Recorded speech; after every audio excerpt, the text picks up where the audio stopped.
we've been looking at maybe finding a homomorphism, that is, finding an isomorphism between. Our task has been, so far, we've been trying to find, perhaps you can find an isomorphism between L cross L and some subgroup K of G. Now, here L is being taken to be a subgroup of G, and order of L is being taken to be P. We're not sure why this has to happen, but suppose it were possible that we are always guaranteed a subgroup of order P. Well, can we establish an isomorphism? Can we create an isomorphism between L cross L and K? That is, where are we going to send the elements L1 to in order to have phi be an isomorphism? We've tried a couple of possibilities like L1 times L2, uh, L1 times L1 inverse. Yeah, those didn't seem to take us anywhere. For one, the phi wasn't even injective. And so one thing we know is that how do we prove that something is injective? Well, one tactic we have is, here we're trying to figure out, we're trying to make a guess as to what we could set L1, L2, what where phi sends L1, L2 in order to make sure that phi is an isomorphism. We're trying to find an isomorphism. And one thing we know about isomorphisms is that they're injective. So in particular, kernel of phi must equal to 1, 1, the identity. Well, the identity, the identity ordered pair. Well, still, so at least maybe this can refine our question. Well, what sort of thing can phi do to L1 and L2 to guarantee that whatever that process is, whatever value we get here, it should only give us 1, 1. It should only give us the identity if L1 equals to L2 equals to 1, right? So what sort of process, is there a process which when applied to L1 and L2 will only give us the identity if L1 and L2 are both the identity? Could you think of such a process?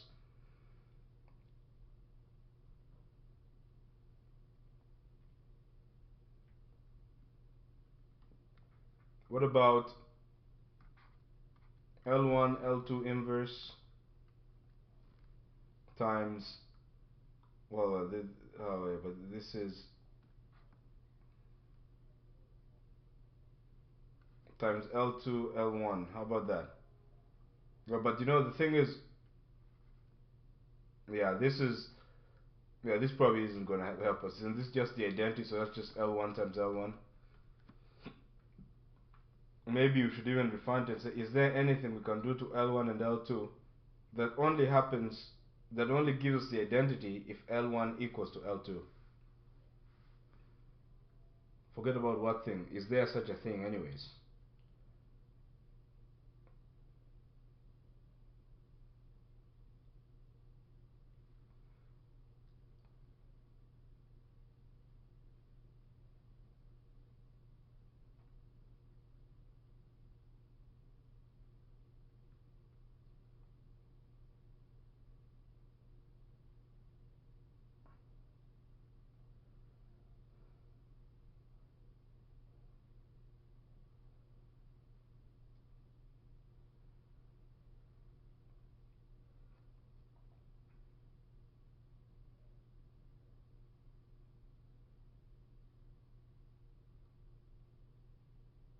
Yeah, it's unclear.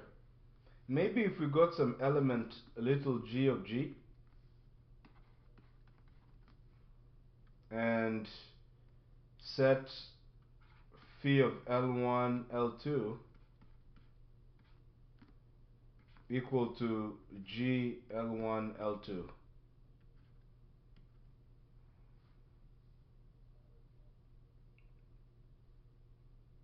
And maybe we pick some g, well,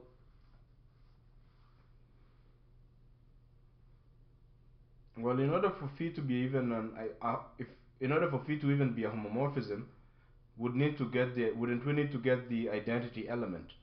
In which case, wouldn't we be saying that there must exist some L1, L2 such that G times L1, L2 equals to the identity?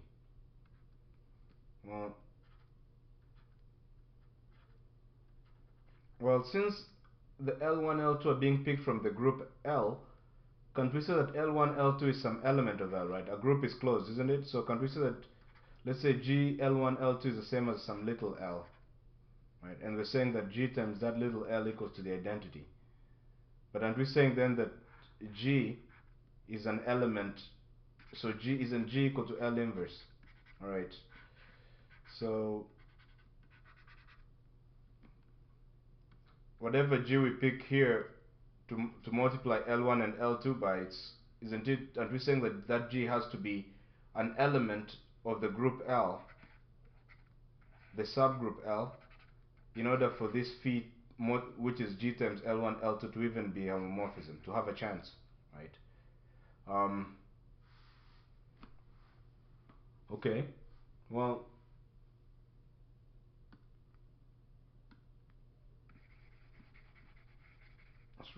let's write it that way. G has to be an element of L. But if G is an element of L, yeah.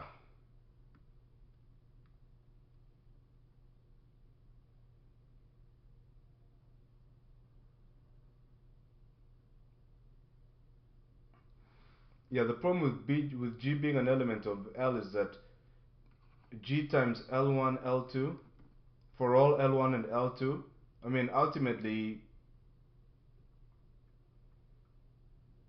isn't that just going to give us the group L back? And if it gives us the group L back, so, and isn't saying that the thing is a homomorphism the same as saying that phi from L cross L is going to give us either L or a subgroup of L? But how can L or a subgroup of L ever give us an isomorphism from L cross L to L, given that the order of L cross L is p squared and the order of L is p, right? So if the image of phi is always an element of L, it appears we have a problem there, because we can't really ever find a homomorphism between phi. How can we find a homomorphism between phi and L or a subgroup of L, right? Some subgroup of L, given that L cross L is twice as is it's not even two, it's p squared, cardinality p squared, and whatever subgroup of L is going to have cardinality at most p. So how can we ever have an isomorphism between those two? So yeah,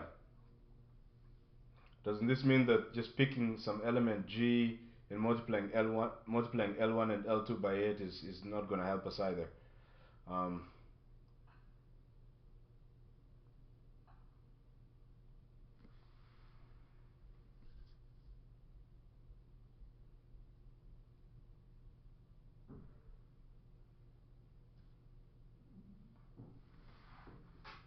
yeah, this is completely unclear. So now there's doubt about whether this approach of finding an isomorphism between L cross L and K is actually worth our while.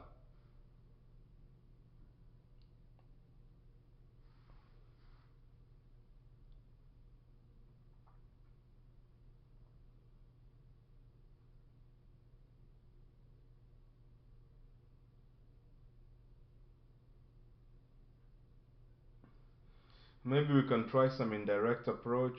Not sure if this will ever be useful, but let's see. So if we have a group of the form L cross L,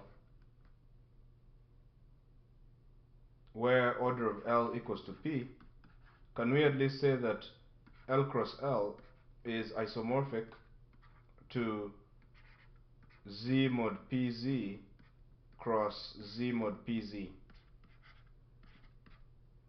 Could you at least say that? Right.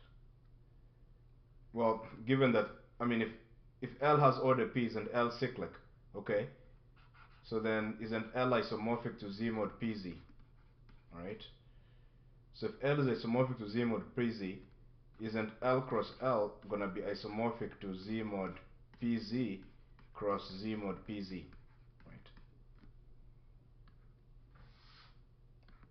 So again, this seems clear, but perhaps it needs some proof, and we're not sure. But before we even go about proving it, of what value is it to know that L cross L is isomorphic to Z mod PZ cross Z mod PZ?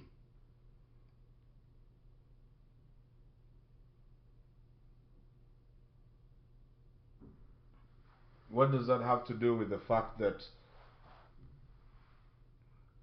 there exists some subgroup H of G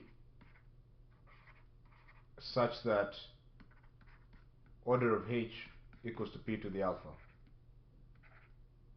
In this case, P squared.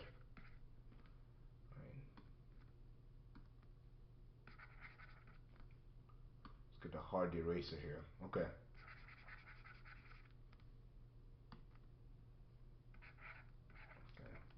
So it's unclear how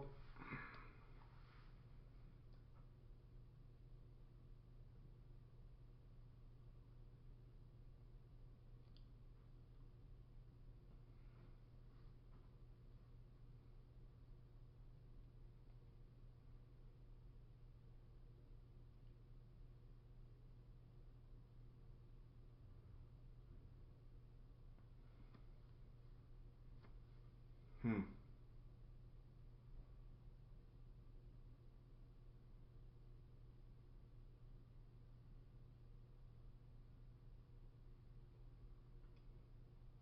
Yeah, so what are we going to do with this information? Unclear. Sure, L cross L is isomorphic to Z mod PZ cross Z mod PZ. So is it easier to show that Z mod PZ cross Z mod PZ is going to be isomorphic? Perhaps, perhaps instead we should try this, right? If it's going to be at all better. Show that if order of G equals to P squared times M, then there exists some subgroup K of G such that Z mod PZ cross Z mod PZ is isomorphic to K.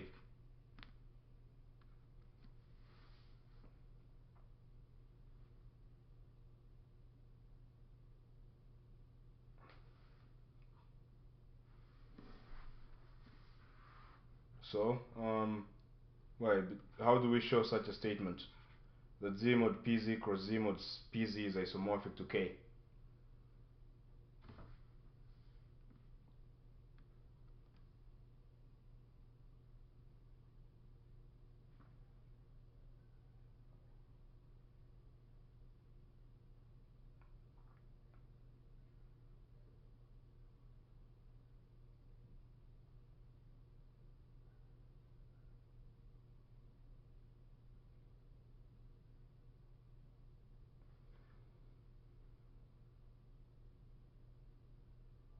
Yeah, this is completely unclear.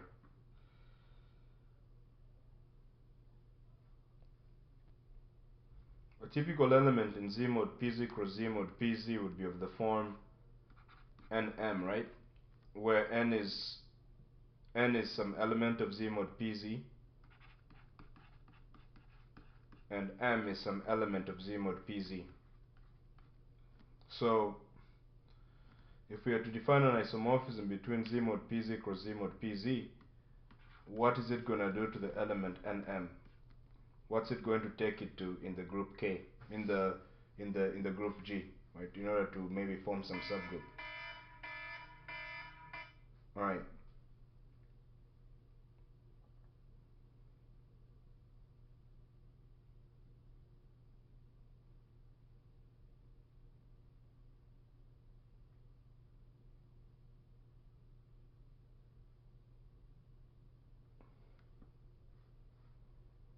Yeah, we just ran out of time, and it's again unclear how this approach is going to help.